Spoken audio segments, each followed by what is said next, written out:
Chapter 20 words, and words, that's words of the poet, what they're writing. It's usually called diction, and then main supporting detail is poets try to find and select language appropriate to the subject matter, resulting in selection called diction. Choice of words by an author or speaker.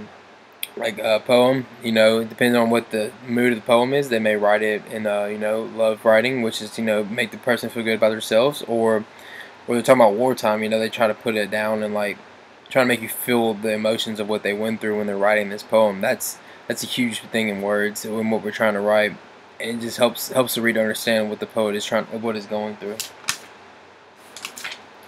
First main detail is variations of diction. It says poetic description. Poetic diction describes a lofty and elevated language written before the 19th century, and then traditional is inherited from the Greek verse or Latin, and then poetic is from common speech. So they try to differentiate what they're writing in their poems, and for common speech, just try to get an elevated consciousness of what they're trying to write or read.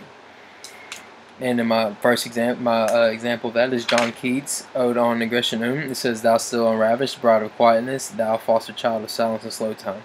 And that poem was written in 1819, so it sounds a little different than what we're using today, because we're in the 20th century and we changed the way the English language is written a little bit. Not changing the way it's written, but the way we speak it and trying to say the same meanings of what we're trying to speak. My next supporting detail is general versus specific language.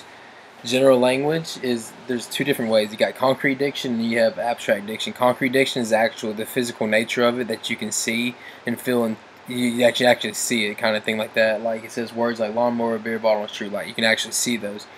And then you have abstract ones, which are progress, justice, and calm, which is actually like a feeling kind of thing. It's not, you can't really see it. It doesn't have a physical appearance. It's an emotional feeling. And my detail for that is William Shakespeare's "Shall I compare thee to a summer's day?" It says, "Shall I compare thee to a summer's day? Thou art more lovely and more temperate."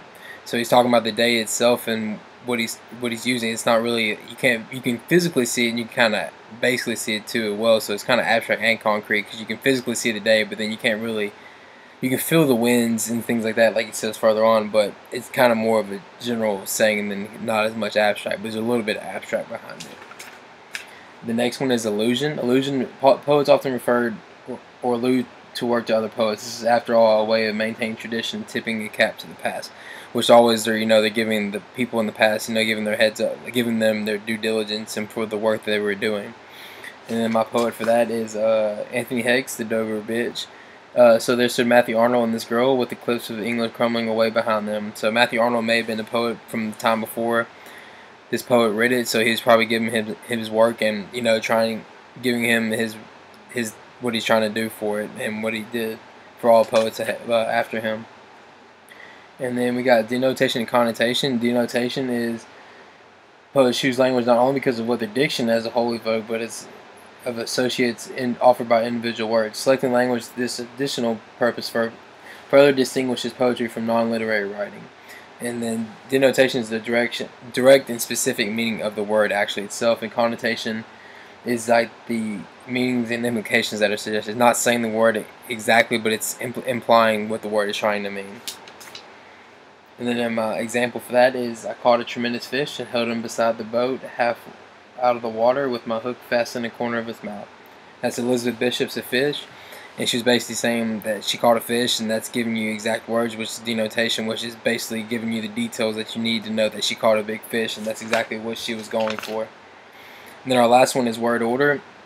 It says they also arrange words within lines of a poem. Syntax is this arrangement, the way the words and phrases combine to form sentences and make meanings. So you can, because putting them in different orders may make the word have a different meaning, so it would help to do it in a different way. And in my poet for that is the Lucille Clifton's praise song, "To My Aunt Blanche, who rolled from grass drop to driveway to the street one Sunday morning I was 10." So basically, like in that, it's not all letters are capitalized, and it's not capital in the beginning of the words or anything like that, and it's a sentence that takes over 4 lines. So it's kind of no correct punctuational marks or anything like that. So they kind of allude to her and make her different from everybody else. And that's chapter 20 words.